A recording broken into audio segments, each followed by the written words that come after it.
All right, good afternoon, everyone, and welcome for this insightful series by our SPJN undergrad and grad students specializing in marketing.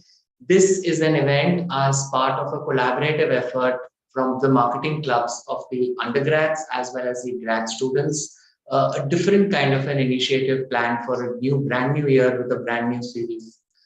Today, the session will unfold with the speakers talking about it, and these speakers are very much our own students, the undergrad and the grad students, the global MBA students, and the postgraduate and the undergrad students specializing in marketing. A little bit of their experiences, what they've gone through in marketing, what are their expectations, is what they will be sharing with the audience. We will be opening up for questions and answers at the end of the presentation. A brilliant dynamic profile of the batch. There are three of them from the GMBA, Global MBA curriculum, and that's Ridesh Jain, Prem Bhatia, and Shamrita. On the undergrad side, again, we've got a good mix there as well from Sayogita, Sanjana, and Vatsal. I would be facilitating this 1 hour. Looking forward to a lot of interactions from this wonderful cohort as well as from the audiences as we log in. I'm going to pass on this stage to our wonderful speakers. Just request you to quickly introduce yourselves and talk a little bit about marketing for quickly about 4 to 5 minutes, and then we will have a quick discussion on things and then open to question and answers.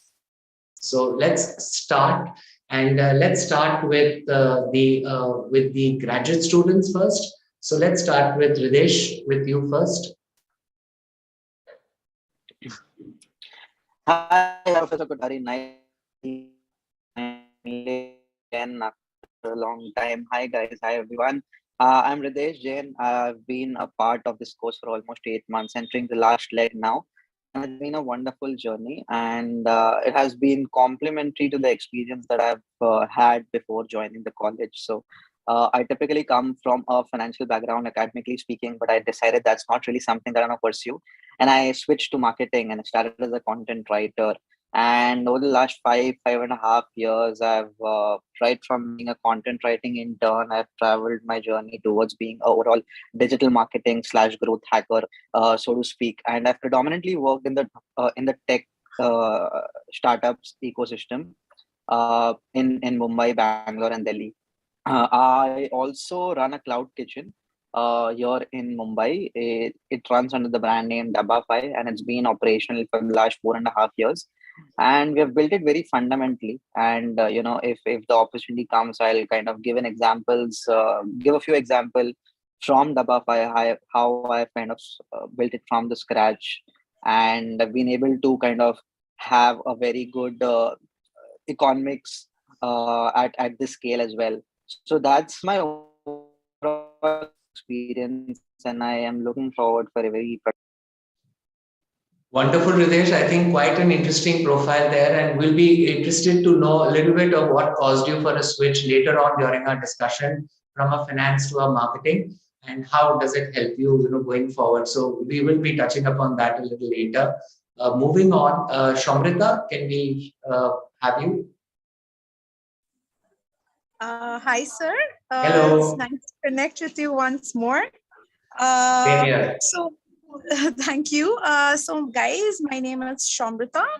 I have about 5+ years of experience working with brands such as Kellogg's and Indomie noodles. My BTech I did in Manipal University, that was in Karnataka. I did my undergrad in chemical engineering. So my career kind of took its own turn. I was never really a control until I realized that I must get a control on it before it's too late. Because generally after you graduate from chemical engineering, the most lucrative careers that time in 2015 were in the oil and gas sector or in the food industries, such as the FMCG. And having a father who worked with brands such as Unilever and Pepsi, I grew up, hogging on kurkures and Lays. So my obsession developed of FMCG from there. And I always wanted to work for an FMCG company, and hence Kellogg's and Indomie. While being part of that organization, I realized I love talking to consumers, understanding them, and creating a product revolving around their mindset was something I truly enjoyed.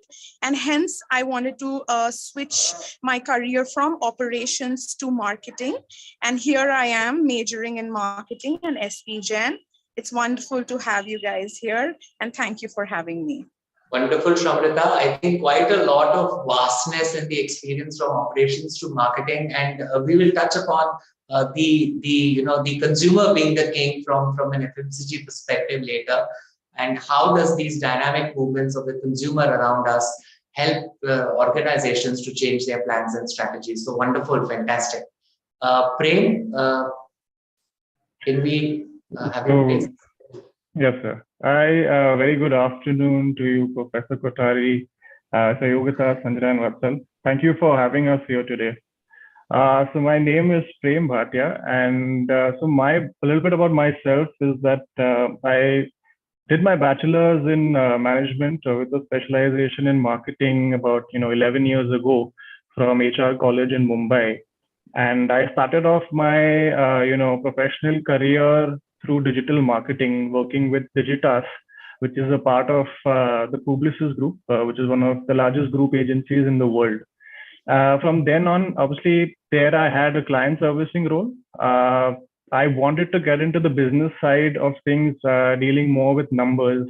I had that enthusiasm to get, to close clients, to get more businesses for the company. So I took that challenge and I joined Book My Show, which is the largest ticketing portal in India. And I felt that Book My Show was the turning point in my career, primarily because being a young company and being young myself, I had to put on multiple hats there. So right from business, operations, tech, marketing, customer experience, problem solving, as well as managing an entire business team. So there I was taking care of the business for West India, and that kind of helped me get into Reliance, where I was again purely into a sales and business development role. Somewhere down the line, I also felt over the years that I wanted to reconnect with marketing. So my recent experience pre-MBA has been with Condé Nast, which is a large media company. It's a publication. There again, I had a pure marketing role with a secondary business development role. And in between all of that, a few years ago, I also had a stint with entrepreneurship, wherein I wanted to learn about retail and manufacturing. Because I was primarily been into the internet and media industry, I knew that I was not going to get into retail so easily. So I took that on myself to learn more about it. So I kind of worked on manufacturing products for home care and auto care. So that's what it is about me. Wonderful. And I think the world going digital, I think towards our second half of our discussions, the digital marketing piece is something that the audience and all of us can benefit from in terms of what you learn and what you contribute as marketing evolves itself post-COVID era. Wonderful. Great. Coming home on our Dubai campus itself, let's start with the undergrad, the young aspirants who are ready to go into this world on a full-time basis. So Sayogita, can we start with you? Okay, sure. So it's lovely to be here. Good afternoon, everyone. And I'm very glad that I got to organize this, one of the members of the organizing committee for this event. And I'm really looking forward to the discussions. So the point of organizing this was because of our passion for marketing, Sanjana and myself, and even with Prof Umesh when we spoke to him. So the point was to share our love for marketing. But I think when I go back in my history, my love for marketing started in my 11th and 12th standard in school. And that was because of my marketing teacher. She was very passionate about it and she used to share so much that was even outside the book. So from there, when I took off, I knew that this is the field that I really want to invest my time in. I want to learn so much in this. And that's how I ended up in SPGen. I was going to take the BBC course, which is the business communications, but I felt that the marketing specialization in BBA would be more suited. So here I am in my 4th year now, and through the experience in SPGen, it has been absolutely amazing, especially because I got to work in 2 wonderful cities. Unfortunately, Sydney did not happen, but my experiences in Singapore and in Dubai in terms of professional and personal life has been amazing. So I started off with a little bit of sales just to get into the field. But then I always made sure that with all of my internships and the jobs that I was doing, I always had a marketing connect, or at least I had a mentor or a colleague who I can talk to and learn a lot. So my interest in digital marketing has grown recently, and I'm really looking forward to opportunities that I can use to grow more, learn more, and this is one of them. So I'm pretty glad to be here. Wonderful, fantastic, Sayogita. I think the passion coming out at SPJ and also through the coursework and all 4 years sticking with that same passion in terms of coming out as a marketing major. Wonderful. We will talk about this a little bit more later. Vatsal, can we have you? Hello everyone. My name is Vatsal. So I come from the classic, Marwari business family where I started going to office in my 10th standard itself. So there, what we do over there, basically we have a manufacturing unit for a B2B where we make shoes for different companies. So working over there, I kind of realized that there's a difference between joining a family business and expanding it. So I then realized that I want to expand it, and from then I thought that I want to make my own brand, and hence I started my journey of being a budding entrepreneur, where I want to make a sustainable footwear brand. And one thing that I kind of realized that most of the big brands, what makes them special is how they market themselves. So this marketing field is a very interesting field, and what are the ways that they advertise and they market themselves in getting big. So that is what gets me the interest in this subject, and that is why I'm very more keen to learn more about this.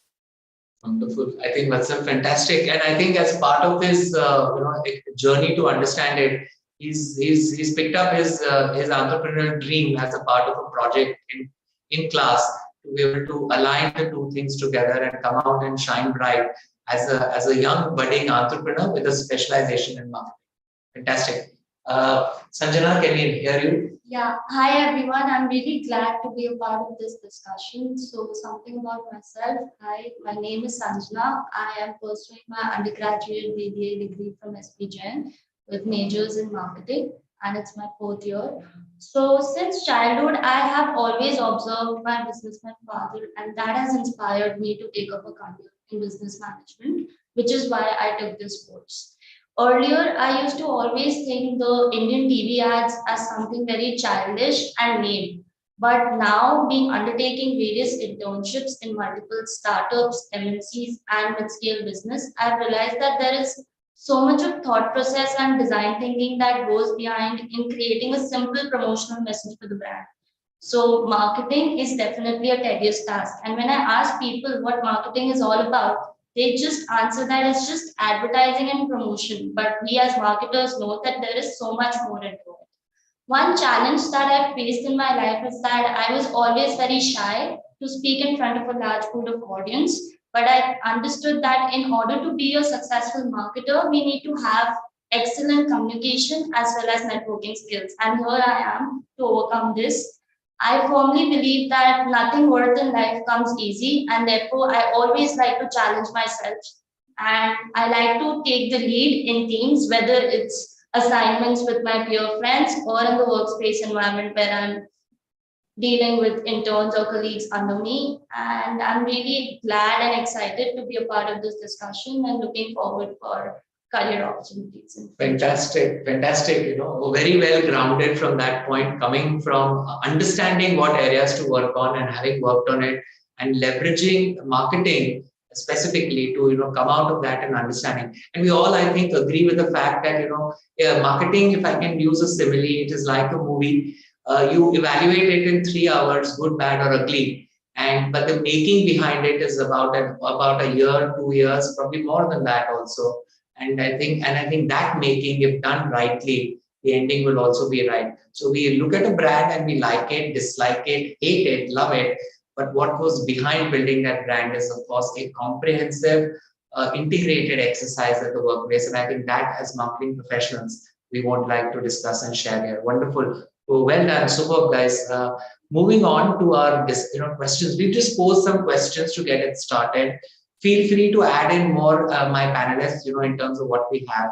So the first question, yes, we are hopefully, getting into not during the post-COVID era, but post-COVID era really. Hopefully this is going to be behind us pretty soon this year. What are we going to look at, the new world, the new emerging world coming out of this, especially and its implications to marketing in the line of new consumers emerging, new expectations rising. How does marketing, or how do you think, guys, marketing would be able to address these? Anyone who would like to start with this? The question is open to all the panelists. Let's hear it from Shomrita first. Shomrita, there's a lot that you spoke about in terms of understanding consumer behavior from the FMCG perspective. So would you like to take this on first? Sure, sir. From what I understand, post-COVID, the customer journey has completely changed. Before, for example, just take a simple example. I used to be in a business where you would sell noodles. That is your Indomie noodles. So before COVID, it would be more in terms of a convenience food. It would be something that you would just not have time to eat, and you would just purchase a cup of noodle, have it, and just run for your work or your studies. But after COVID, the entire factor of health has gone to another level. And right now, let's take an example of an advertisement of an Indomie noodles or Maggi noodles. A customer doesn't want to see the functional benefits that, okay, it's a 5-minute noodle or a 2-minute noodle. A consumer post-COVID wants to see how is a Maggi noodle or an Indomie noodle helping me be strong or be healthy. So a customer pain point before used to be just convenience when you talk about an instant noodle. But now there is a complete shift to an emotional aspect.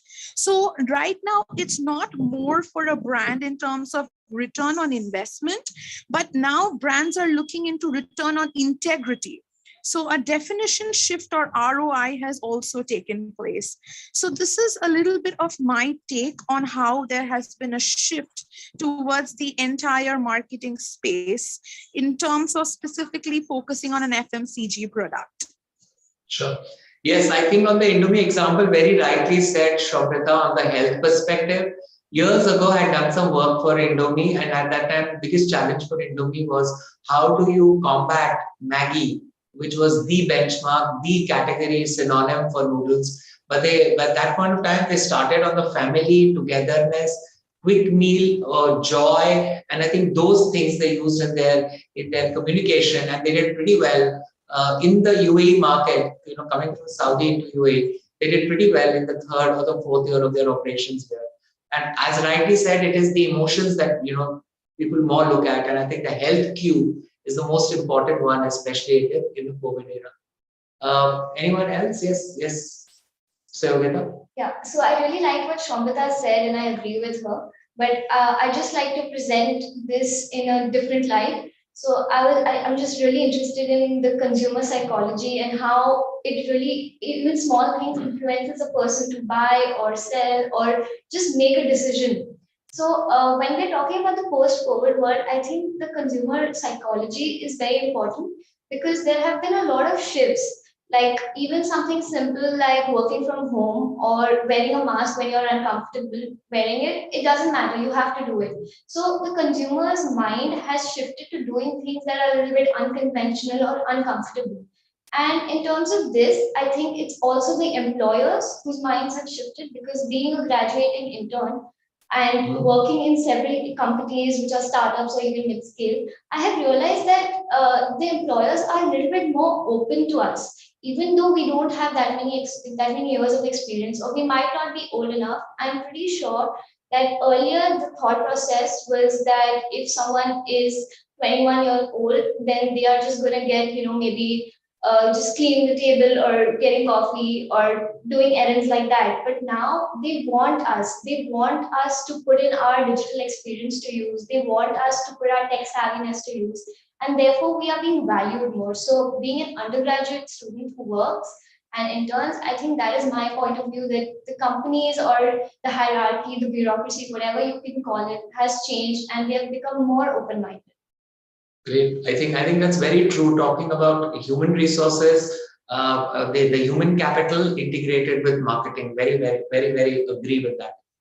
Yeah. Yeah. Yes. To add upon what Mhm. Sayogita said, I also believe that these days the employers give the employees the ability to think and take decisions, which earlier used to not happen because of the hierarchical thing. And one thing that we can see in most of the companies post COVID is the presence of digital media, because most of the brands have had an online presence in order to scale up its revenue. And also the fact that the employers these days expect the employees to have a certain level of proficiency in the social media platforms like Instagram and Facebook for B2C and LinkedIn for B2B platforms. So yeah, that is one thing that I have observed while interning and doing part-time jobs as an undergraduate student. Yes, good insights observed there as part of your work. Yeah. Yes, what's up? So I also want to add along to what Shamrita said, that nowadays I feel that companies, they are instead of just focusing mainly on the customer, they're focusing on the customer experience. For example, let's just take the example of Amazon. So when you order something, the entire journey is visible to the customer. They give you all the insights. When you order, what is the stage it is in, when is it going to come? If there's any complaints or any problems, you get a cashback, you get a guarantee for a month or a year. So that entire journey is satisfactory, and that is what makes a company like Amazon special. So that is one more thing that I would like to add to that. Great. Very true. And actually, this seamless customer journey is something that organizations are also building on to be able to give the best to their customers. Yes. Videsh, yes. So, a slightly more macro look at this is because people are spending more and more time in their homes as they were doing previously, the screen time has gone up, because of which a lot of privacy and security concerns around data has come up, and that makes us think that we are kind of now transitioning from the information age that we were in and entering the data age, which will kind of be a very challenging era first, because it's new, it's relatively very sensitive, and the stakes are pretty high. So I think COVID has kind of pushed and in a lot of ways made this process of transitioning from an information age to a data age in an expedited manner. So I think for all marketeers now and who are going to enter into the field of marketing very soon, it's a very critical and a new era of marketing is going to emerge when the self-serving ad platforms, as important as they were, are not going to have the same level of weightage or relevance in the times to come. And it will be very exciting to see how these companies, who are now the industry benchmark, like Sanjana said, Facebook and Instagram, how they adapt to it, and how they transition themselves also from being an information age to a data age. Metaverse is a manifestation of how a big change is going to come across.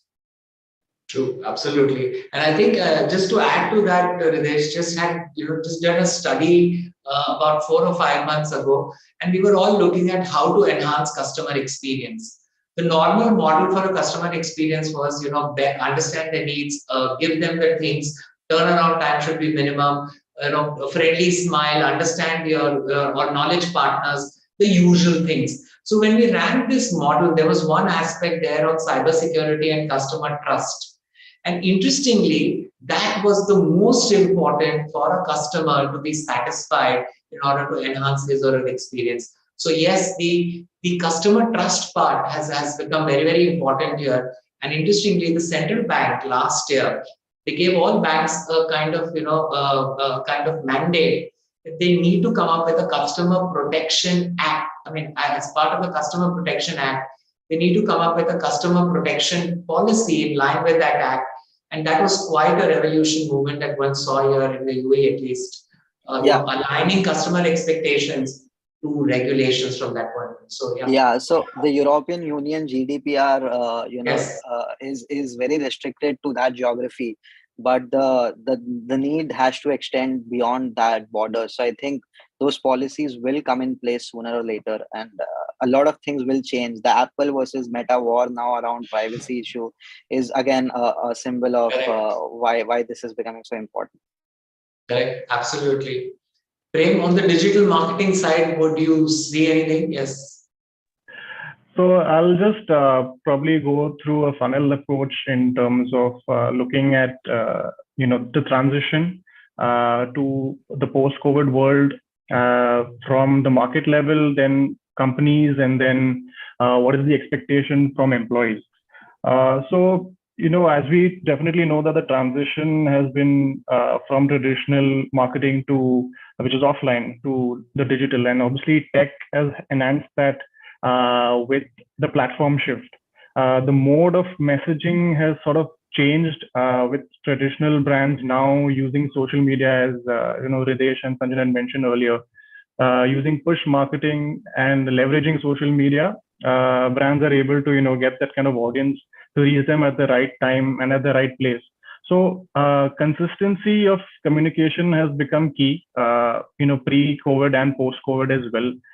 In terms of that's also where omni-channel comes into play, and digital marketing as such has given more touch points to consumers through the entire omni-channel experience.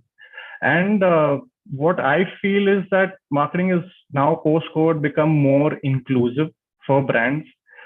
Customers see certain level of involvement and benefits when brands are able to communicate that to them when they are probably purchasing a product or taking a service from a particular brand. If you see, brands across industries have had to reposition themselves post-COVID. They send out a message to their audience saying that, we've often seen this quote that we are in this together. A lot of brands have used that. If you just take the example of automobiles, for instance, their selling point today is air filtration or purifiers in your car rather than, probably, let's say, mileage or the engine, specifically post-COVID. And that's kind of a positioning that has come. Even, let's say, home appliances, they focus now on freshness or hygiene and germ-free storage technology rather than pure refrigeration services. So their positioning has changed. And what is the expectation from employees today is that because of the kind of uncertainty that is there in the market and across industries, they are looking at domain specialists who are able to provide answers to them and adapt quicker, because the age today is that it requires brands to adapt to the uncertainties much quicker. So employees, the requirement right now is existing employees have to upskill themselves. For me, example, I had to transition from offline publication, which is a pure magazine that sells physical copies, to complete digital media during the peak time of COVID. Though I had exposure to digital marketing about 8 years ago, I had to again reassociate myself with social media campaigns, and that transition was a challenge, but I think that was great for employees like us. So upskilling, and obviously new employees require certain domain specialization. True, and would completely agree on that. Upskilling and digital skills actually stands as the top priority for companies, especially marketing or non-marketing, to train their employees. And most training institutes are also upgrading themselves because they have to impart this to their target audiences. Wonderful. Yes, absolutely. Anyone else would like to add anything to this? We can then move on to our next question. Okay, let's move on to our next question. Interestingly, in our discussions, we have talked about operations. We, knowingly or unknowingly, we have talked about human resources and human assets. We've talked about regulation and compliance. We've talked about, coming up with a comprehensive package in terms of providing that experience to our customers. I keep hearing a lot of this, and I'm sure you guys will also, no longer is marketing confined, for example, to the marketing disciplines. You got to expand the marketing knowledge to include other areas as well. And therefore, the role of marketing is more interdisciplinary, multidisciplinary, as opposed to being, a marketing specialist. We've interestingly touched upon this, but let's talk about this a little bit more in depth in terms of, for a future aspirant in marketing, Emma, is it good to be only having a knowledge of marketing, or do you see the role of marketing becoming more interdisciplinary? Yeah. Your question open to the panelists. Yes, Shomrita. So I'd like to start with one of the first lines that one of our professors in brand management told us. So we did ask professor back then that, so what exactly is brand management? Is it a lot about advertisement? Is it a lot about, communicating to a consumer? He said, Shamrita, in one line, brand management is handling the P&L of your brand. So whenever we start talking about this particular word P&L, automatically what comes in your mind is finance. So automatically we do understand that marketing is not anymore confined to having a glamorous brand or a functional brand, reaching out to a consumer through communication. It's about all the way from managing stakeholders, then and handling a strategy. It's about handling the financial aspects of your brand so that your top line and bottom line aspirations of your companies are met. Not only that, it's also about seeing whether the product that you're planning to promote, is it actually feasible in terms of your operations? Now, just to give you a very interesting story from my own life, this happened about 2017. How many of you all have heard or have used those Tazos that used to come, they used to change the colors. It used to come in like as a free Tazo, that used to change colors. Anyone that have an experience with those fridge magnets and Tazos that used to, right? So those were like very, very popular even in Nigeria where I was working. So we wanted to have a magnetic fridge magnet slash Tazo kind of a thing inbuilt into our noodle pack. Without consideration of whether it's feasible operationally, back then the marketing team ended up spending literally millions of dollars and getting the entire campaign started.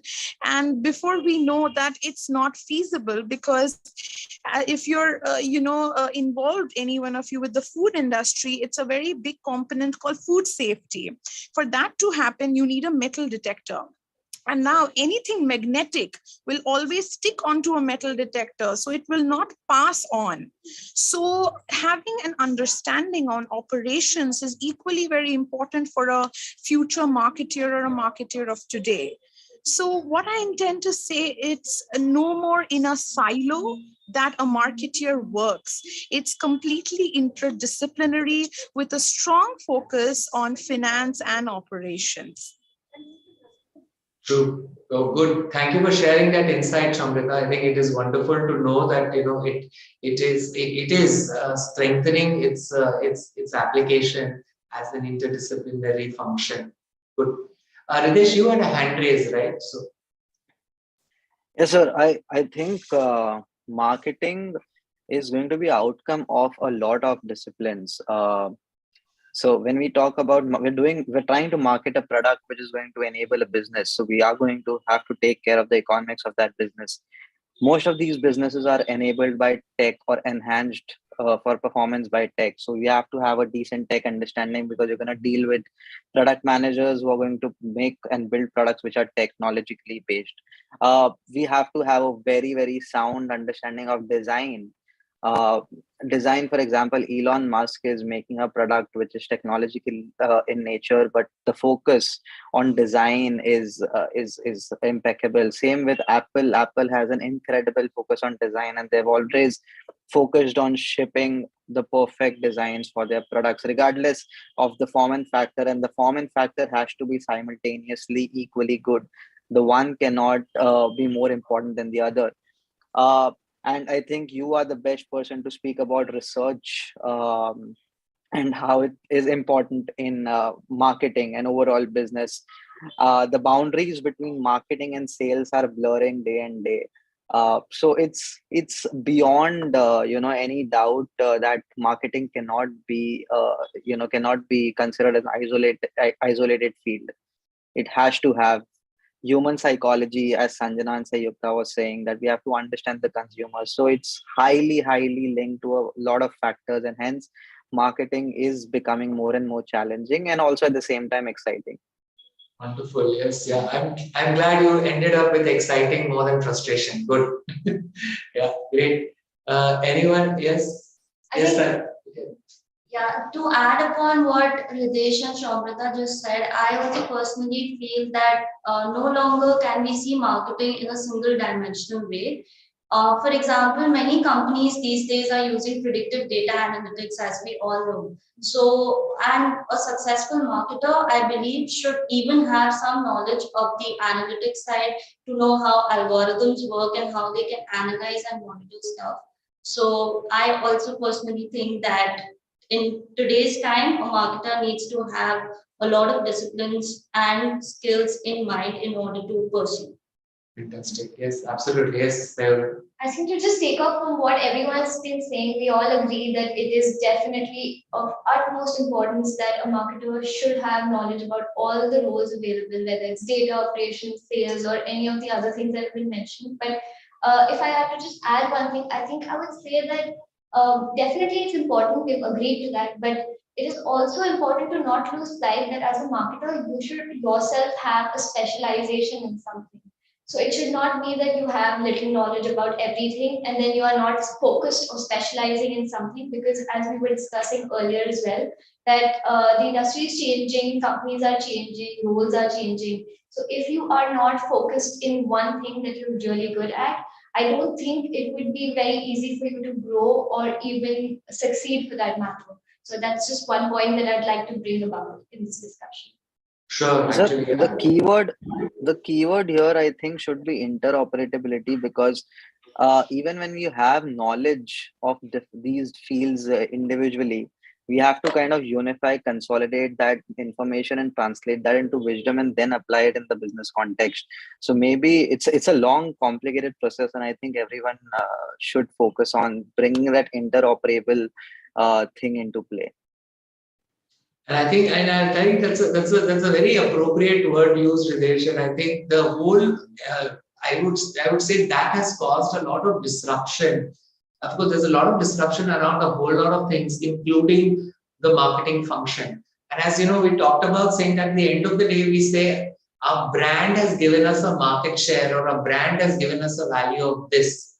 Now, that single number or the single profit on that brand comes up with a whole lot of things. And when we kind of are discussing this in meeting rooms, in boardrooms, one thing that comes out is it's not only the marketing team that is answerable for it, it is the operations, it is the finance, it is the people, and it is the IT also. Because as you know, as we spoke about, analytics is the foundation of marketing. For all the kind of work that's happening in the last 1 year, and we see that in projects also, the end result has changed now as to what employers are looking at. And they are now talking about how to build my brand further or go to market strategy, or how do I enhance, how do I bring in innovation, all these from the looks and feels of it. And when you do it, it's all ending up into how do I stand out in a competitive world out there, and how do I sustain once I stand out in that world. So yes, cannot agree with more than what we've been discussing on these lines. Of course, a lot more is what we would see ahead, but I think, like it or not, this disruption has made us rethink about how we used to think marketing as earlier. Yeah. The customer knowledge also going very, very strong.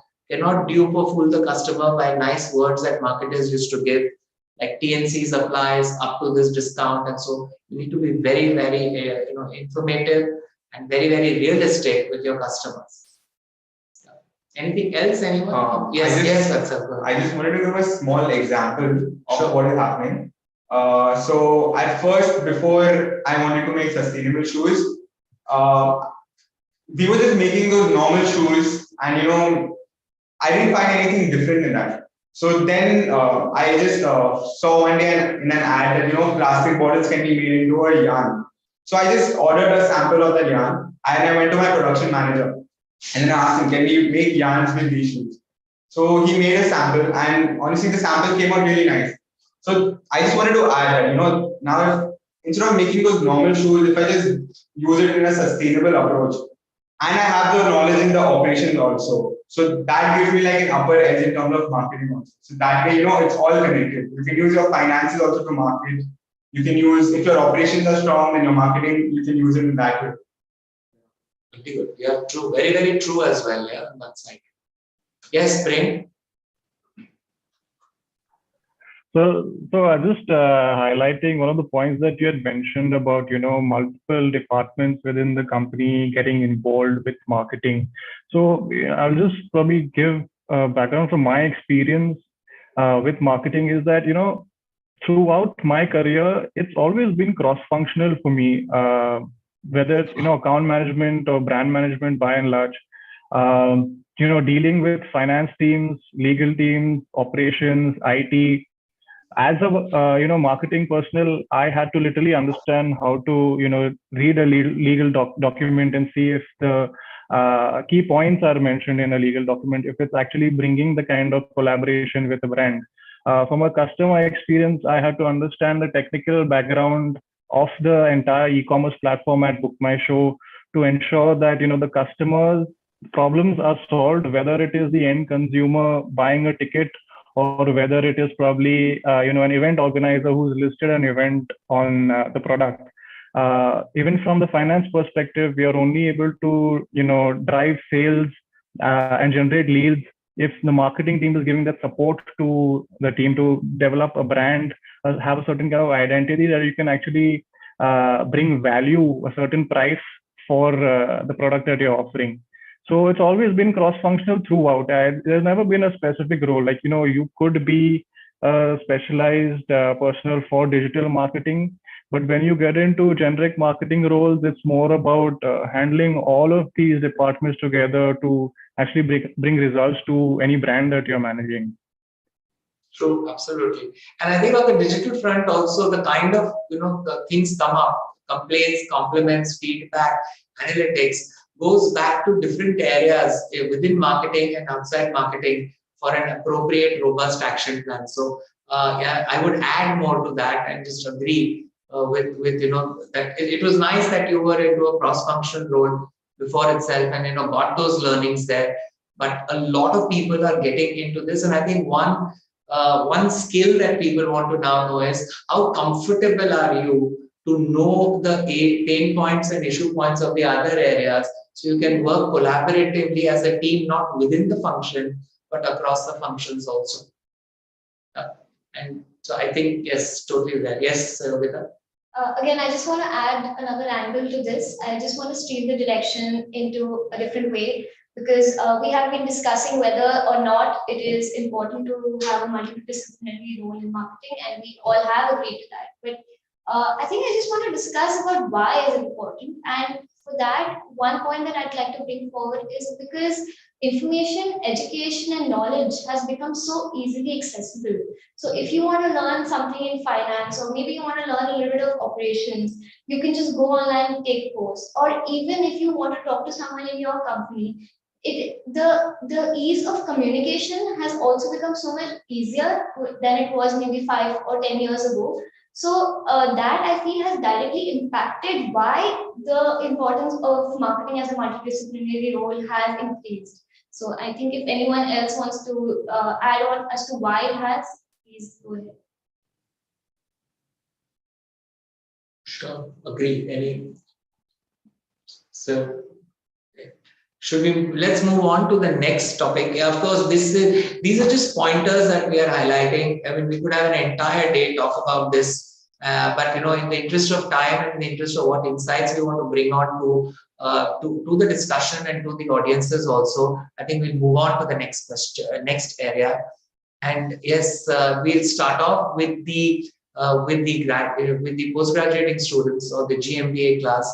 As having the industry experience, as having the knowledge that you have built on to over the last year and a half, if you were to give some advice or some piece of caution, or both probably, to the undergrad students who are going to enter into this field, what would your mentoring advice be for them? And this question is to GMBA, so yes, I'll only look at the 3 GMBA cohorts here. Yes, I don't Prem, mind starting off. Yeah. Please go ahead. Yeah. So, I mean, if I could just share a little bit of my experience also when I graduated from my bachelor's degree. I think I was very much confused that time in terms of what industry to join or what role to take up. And I see that, had I had about 2 to 3, I had a short-term goal of about 2 to 3 years, I would have probably been in a better position. So it's okay to probably look at an industry of choice or a role of choice. It's not necessary that both may happen together. It's great if that happens. So picking that helps as long as it adds value. It's okay to kind of test the waters initially, even if you don't like the particular role or the industry you are in, even in the first 2 to 3 years after you graduate, because that's only a part of the entire learning. As long as what you've done for that limited period is adding value and is adding value to your CV as well. And salary at that stage is obviously not a deal breaker. So whether it is, a brand management role, whether it's marketing research, whether it's advertising, I think at least pick that when you start off with, and then you can go on to see what you can, deliver and expect out of your entire growth in the future. So you will get clarity as a part of that process. And one thing that I think early on that I didn't do was, while I was working, I did not look at upskilling myself, which I did at a later stage. It's important to keep yourself productive while you're also working. So maybe take up an additional course that will give you direction and make you eligible for the kind of roles that you get clarity on, and your target companies that you want to work for. That kind of fastens the process for you. And it's okay. You can definitely look at a balanced graph as long as the graph doesn't dip. So the graph should be upward moving. True. I think that is well said. As long as you're moving upwards, it helps, and it helps you as well as your contributions to the organization. Shamrita, you had a hand raised. Yes, sir. So my advice would be something in terms of the entire learning process. So when I started my career about 5 to 6 years ago, my dad said that, I was like, I'm getting this salary. It's not really that great. So as Prem said, it's never about the salary for a fresh graduate or a fresher. So between 20 to 30 years, it's always about learning. And that has helped me tremendously. Because after you cross that 30 years of age, you have got your hands dirty. You know what exactly you want. So you can swivel your direction towards that beyond 30. So till the time you're not 30, just, I would say, go crazy on camera, right?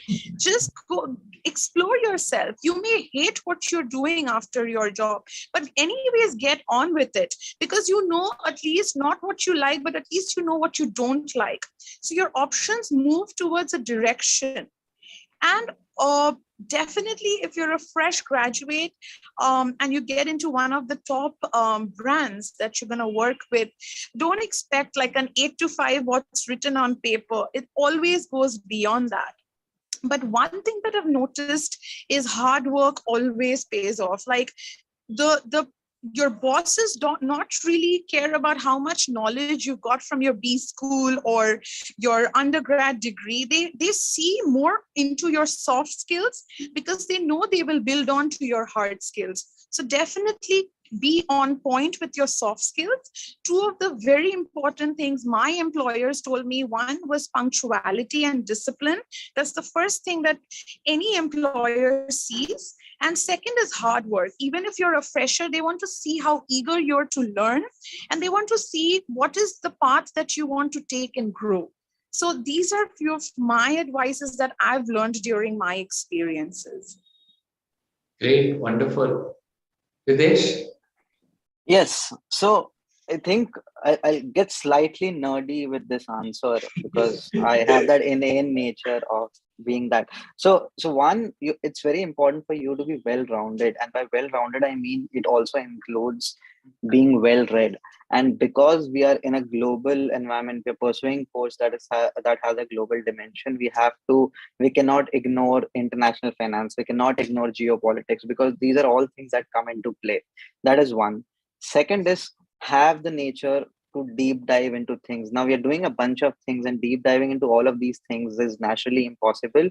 But try to pick up a few things to in which you can dive to those first principle levels, which will give you an insane level of depth and clarity, based on which you'll be able to navigate your ways within that streams, right?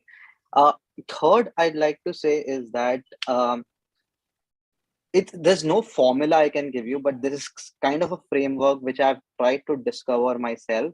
And as as we progress in time, as we transition from one age to the different age, one era to another era, things evolve. Being able to imagine, being able to action on those and make predictions on those things is going to be very, very important. So if you're able to take a step back and look at a bigger picture around how the macro environment factors are shaping the entire business ecosystem, that is going to enable you with a lot of edge in terms of what you have as an individual, which will also become a differentiating factor. Now, to simplify this, or to kind of make this slightly more tangible, let's take this as an example. Right, Spotify has come up, like, music is something that we've always listened to, since more than a decade, right?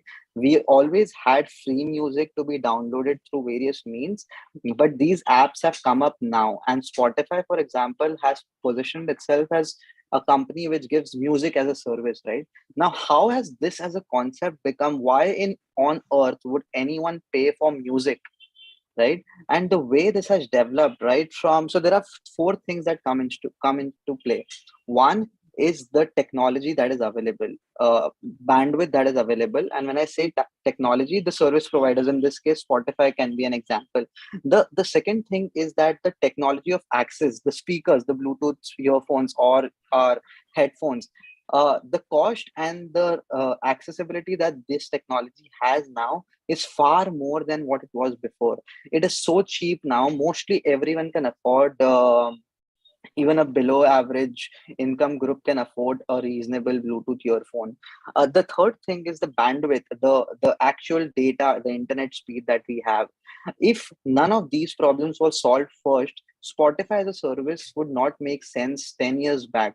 Only when these macro elements were in place, we had technology, access to the technology, which is the earphones, we had good internet bandwidth, we have creators like Joe Rogan, and we have creators like Beer Biceps and so many others, to which we have the supply side sorted. Once these three elements were in place, was Spotify as a service a good proposition in the market? And these are all broad macro things. So if you're able to kind of imagine and predict these things ahead, you'll become in a much better place to be proactive and take and shift the company in that way ahead in the future. So I think that is going to be a very important thing, because future is very uncertain.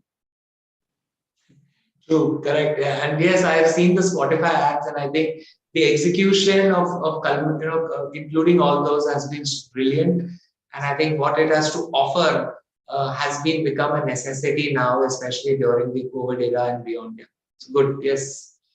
Anything else you want to talk? We move on to our next question, probably the last one in our discussion today. What expectations do the undergrad students have from the future job market, especially revolving around marketing? Yes, you can start with the UGs, but the GMBAs can also add on to this and add on to the richness, especially making you a job ready, marketing ready.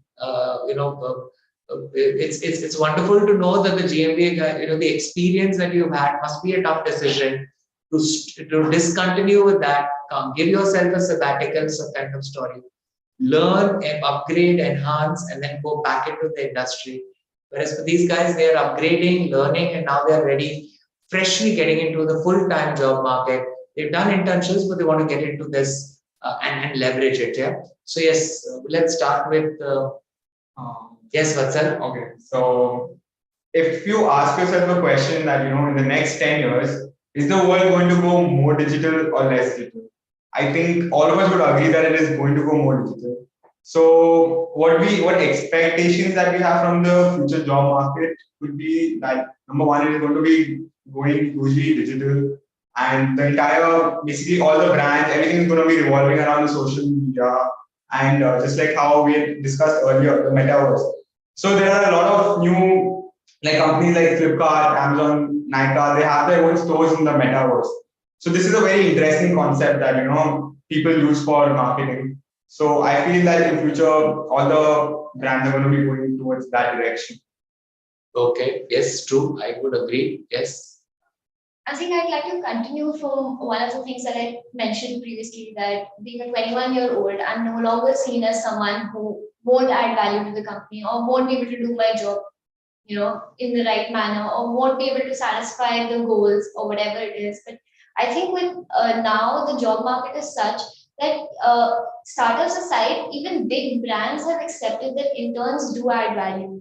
So right now, being the graduating batch, I think I have seen so many interesting internship opportunities with big brands, and especially in the UAE market, because this is one of the markets where it has taken a lot of time for them to change and evolve and accept that youngsters or teenagers can also work. So seeing that has been very interesting, and I can see that all across the globe, we as interns or we as 21 to 25-year-olds, maybe who have not done an MBA or who have not done their postgraduate till now, we are going to be valued based on our skills. So we've discussed the skill aspect also in our discussion, and I think that's what the job market or the job industry is going to revolve around. If you have the skill and you don't have a paper degree, it won't matter as much. Maybe your employer would, ask you to get it just for the sake of it. But I don't think it is something that would really be looked at when they are trying to find someone who's suitable for the role.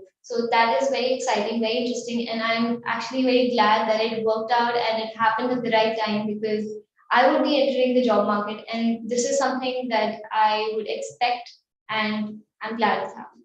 Wonderful. Yes, that's fantastic confidence.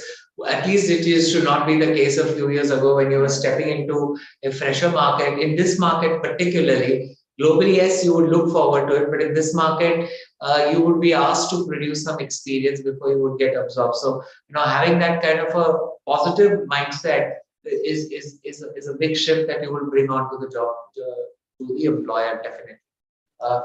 Yeah, Sanjana? so something from my personal experience, I loved writing, and recently I explored the skill of mine by writing various blogs and copies and even articles for the companies that I've interned in. So I think there has been a very rapid increase in the usage of interactive content that's being up on the net. So various companies are even looking for people which have these skills, which earlier wouldn't be the case. So these days I feel that the ability to interact and engage with customers through content marketing is also playing a big role. True. And actually the word there would be engaging. So, and actually you can add on to that with your skills and with your knowledge that you would have, just built onto it over the last few years. Over to you guys. You want to add anything there? A lot of expectations, but let's just come up with some key ones here. If I can just add, yes, maybe please. you can give a comparison of how it was when you graduated and what you see now. Like if you were in the HR department of the companies that you work for, or if you were to hire someone, maybe one of us, then what difference do you see 5 years earlier, or maybe 10, or even when you were graduating as an undergrad?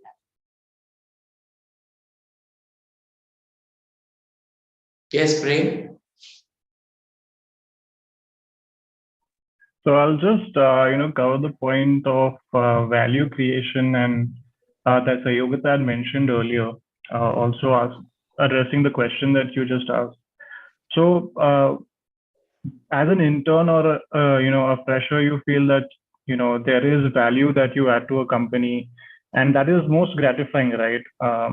I personally, through my experience, have always felt that what can actually validate that for people who just started their careers is to work for a startup or a mid-sized company where you're able to learn a lot. You're able to put on multiple hats.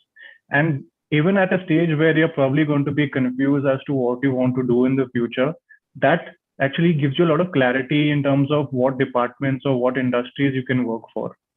With a larger corporate, you might have a certain specific role because they have too many employees for a certain, job role. And asking, that exactly addresses the question of who would an HR person, hire, who I would hire in the team is someone who's able to easily adapt and adapt much quicker. Because I have a lot of expectations in terms of speed, adaptability. So someone who has a certain amount of exposure to cross-functionality really helps there. Yes, I mean, if you are looking for something very specific, that's a different ballgame. But someone who is probably at a fresher level, it would be great for him to have certain amount of exposure across domains. True, great. Ridesh, Shamrita, yes, Shamrita. So to add on to Prem's point, something I feel that has not changed back when I was going through the journey of getting placed versus now about 6 years down the line is the power of networking.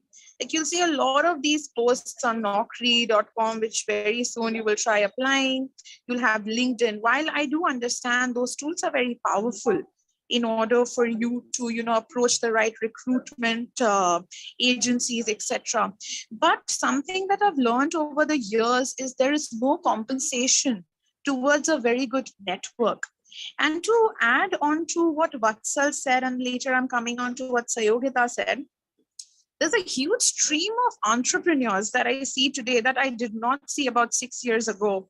Like something that I feel very proud as is, somebody of your age, Vatsal, there, like you're doing Kasol, which is outstanding. I saw your presentation also on Techstar, and it was just outstanding. And there are so many people out there who are actually at the age of 21, not going through the job role.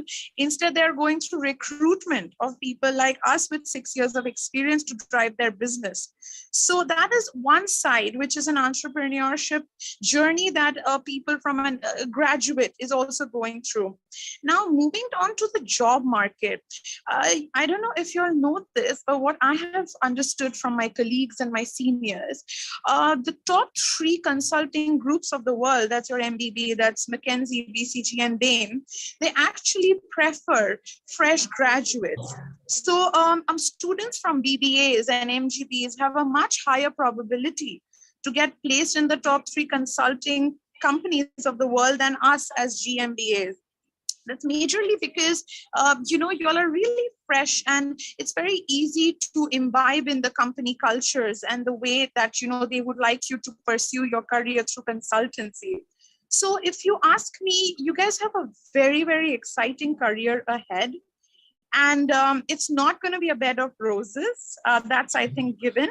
But if you've got a lot of perseverance, I'm sure you will get what you want. But my only last thing to say is just don't be into that, I want to be a brand manager, and that's it.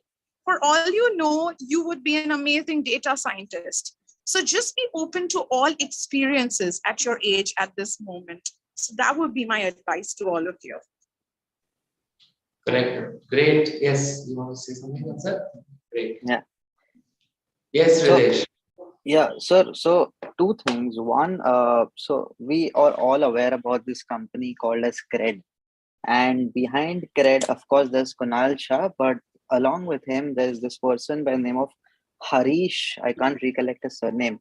And he's the the person responsible behind the design of Cred, right? And he said that every designer says that design is subjective, beauty is subjective.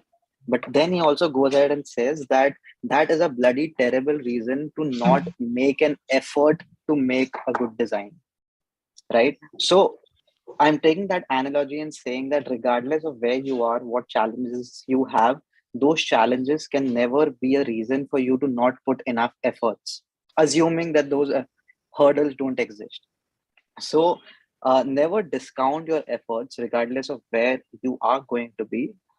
Second is, we all know there is, so the progress is a sum of the vectors. All of the vectors that you have, your progress is going to be the sum of that. Now, everyone knows a vector has a direction and a magnitude.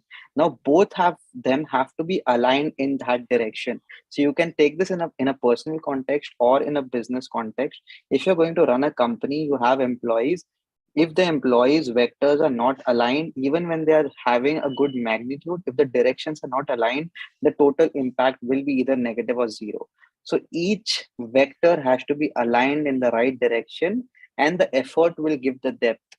So if you're able to match these things, the sum of all these vectors will lead you into progress.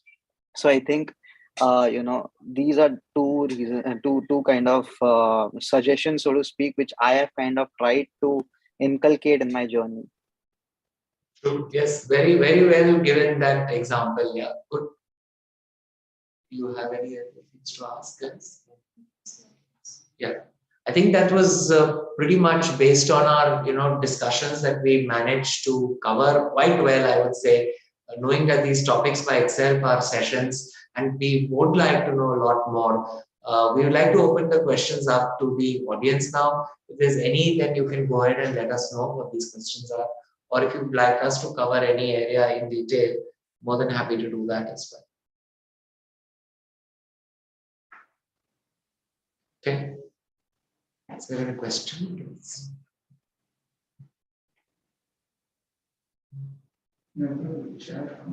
Yeah, I think one of the areas that we just keep on getting here is, and one that we've got is, we did speak about marketing, and we went on to cover a whole lot of other areas into marketing. But what is it within marketing that we need to be mindful about? Is there within marketing that we need to be mindful about certain areas? If we were to get a three bullet point, action plan, what would that be for marketing? Anyone, whoever would like to take this up? A 3 bullet point action plan based on what should a marketing professional do going forward? Is that a question to the audience or to the panel? No, this is the question from the audience. Oh, okay. Sorry, could you repeat the question once again, sir? Sorry. Okay, the question is, as a marketing professional, what are the 3 key points that we need to be aware of? I think 4 P's. 4 P's is what you need to be aware of. Okay. But 4 P's is okay, just classified relation. On a serious note, I think one is, if you're able to drive a qualitative metric and quantify it, that is going to be a very, very good thing to have in your arsenal as a marketer, regardless of whether you are in a tech-based company or a FMCG or a traditional industry. If you're able to take a qualitative thing and convert that into a quantitative metric to measure it and then optimize for it, it's going to be a very important thing. Second is, you have to be able to keep learning because of the evolution and the fast-paced environment that we are in. So I think these are 2 things that I can speak of. Very good. Good. Yes, Shamrita. The first one is, of course, what Umesh sir himself taught us, and that is, nothing, guys, starts without a market research. You cannot come up with a strategy. You cannot come up with any of the 4 P's, 5 C's, anything without knowing your market and sizing it. So market research becomes the first thing. That is number 1. Number 2, when you get into the marketing role, don't overdo your metrics. For example, your manager would be like, okay, is your content gaining traction? And then you go there and say, yeah, I'm getting a lot of followers on my social media. But what people or marketers today fail to understand, those can be paid. also. You can pay and gain your, followers. You can have a video ad on YouTube, which will have like that 5-second window. So your awareness shoots up, but that doesn't mean your conversion and engagement is going up as well. So these are the two very flawed things in today's marketers that do that you should be very much wary of. So number one, to summarize, do your market research. And second, don't overdo or misinterpret your metrics. Use the right metrics to know whether you're converting or engaging your customers. True. And I think that is well said, Shamrita. The market research, of course, strongly agree with that. But the other piece in terms of, don't look at something at the tip of the iceberg, come up with right metrics. And I think that is very well highlighted. Thanks. Yes. Yeah, to add upon what Ridesh also said, I personally feel that whether it's marketing or any other job role that we want to take, we learn by doing stuff. So we should not confine ourselves to not try new different things. And I think that throughout my 4 years of undergrad journey, one thing that I've realized is that apart from the classroom knowledge that we've got by our amazing lecturers, I think we should also try to get a practical experience and exposure, because that is something which will be looked upon in the future when we enter the job market. So, true, well said. And to add on to that, I think we should not be afraid to experiment, even when at the workplace, even if it's experimenting with a Google ad campaign, or if it's experimenting with a new social media, or it's experimenting with the theme of your website. It doesn't matter. Just try it out, see how it works. And maybe you will get an insight that you must have not thought of, or you must have thought that the opposite thing will happen. So experimenting, I think, is key. Very good. Very good. And also adding on to that, I feel like, implementation is the main key. If you just keep thinking about, I'll do that, it doesn't work out. You need to know when and how you have to implement what you're thinking. For example, just like Hriday was mentioning about credit, and did you see the Supandi ad? That was like super creative. And that got like a huge good response, and people started registering because of that ad. Now you have Coin DCX, for example. They're going through all the local influencers, and giving them referral codes, and that's gaining a huge momentum for that app. So I just feel like implementation and knowing how to do what is a good key for marketing. True. Yeah, I think this is something that you can continue as a part of the next series, where we talk about ideas versus executions, where people do say execution is important, but at the same time, leaders don't indulge themselves into executing things. They rather, kind of build capabilities and team that kind of enables and implements that for them. But how well are they able to do it is something that becomes a challenge. So kind of delegate. There's a lot of leakage in delegation, but we have to delegate. So how do we solve for that is something that we can look. True. Yes, Prem, yes. I'll just keep it very short. So I'll say that what is important, my takeaways would be, firstly is obviously communication in any marketing role. Second is keeping yourself abreast with, all the channels of marketing, because you never know when you'll have to transition or transform in your roles within a certain company. And thirdly is keeping a track of trends, because that's where the innovation comes.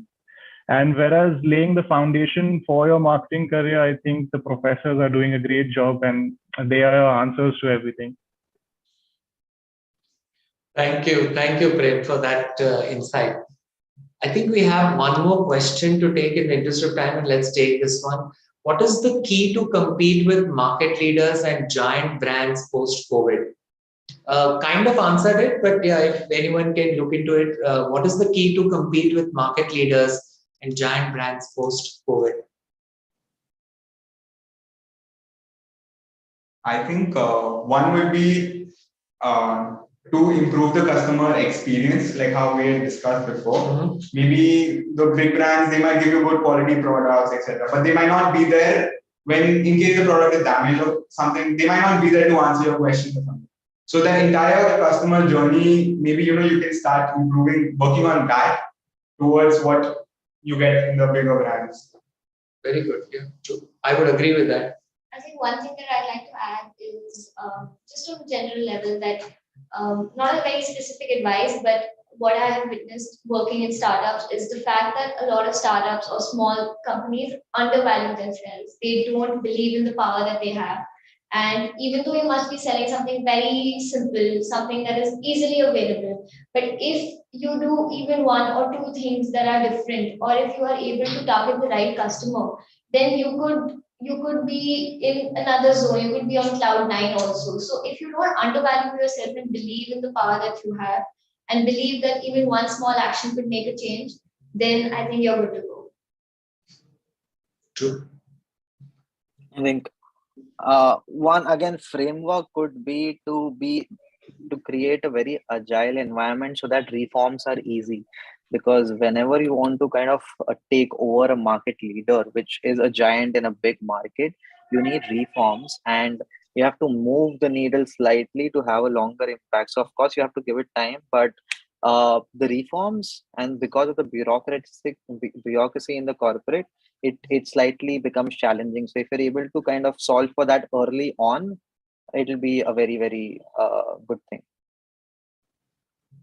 Yes. Also, to add upon what Vatsal Sayogita today said, I think one key thing would be adaptability. Just a normal instance that pre-COVID, most of the companies did not have a digital presence. So having an online presence and adapting to the change is also very crucial in order to compete with this big giants. Good, true. Yes, Shamrita. So I have a slightly different thing. So my one-way answer is you don't really compete with market leaders. They are a market leader for a reason. So the more you compete, they're anyways going to eat onto your share. So when you compete with a market leader, there are always two ways that I've noticed with me working in Kellogg's, who's obviously the market leader in the breakfast cereal section. So there are two things that you can do if you're an SME brand. One is you play the price game. So the price game is, of course, if Kellogg's is coming at 150 rupees per, a box of, cornflakes, you try to give the same amount of nutrient content at a lesser price. But then again, there is, as Umesh sir specifically said before, is the brand trust coming in? I mean, are they actually trusting that what you're claiming nutritionally in your pack is what you're actually getting as compared to a Kellogg's cornflake? So that's a question that you as an SME brand needs to answer. The second is more towards, personalizing your product, because Kellogg's cornflakes is sort of, catering to a mass, literally the entire world who's into breakfast cereals. But if you're an SME and you're focusing on a smaller scale and developing a niche segment of consumers, maybe you can cater to your consumers in the niche segment and have a different strategy to, cater to them. So you're not exactly competing with them, but making a sort of a unique selling proposition for your own individual niche consumer segment. So that's my take on this question. Great. Anyone else? I think that's fine. I think that's well summarized for an hour and a half discussion. Fantastic discussions, points of view, lot of things to absorb from this discussion. Confusion is great, is what I take as. It's good because confusion leads to clarity, which leads to customer engagement, which leads to enhancing customer convenience. So if we build onto that is what we discussed in the last hour, and I think that we can summarize that into our own 4Cs model. Also, never shy away, whether it's a big brand or a small brand.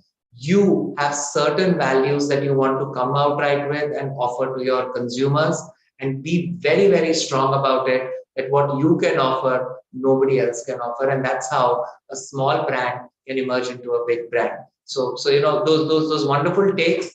Thank you so much for this insight. We will be continuing, if I can say it on your behalf, guys.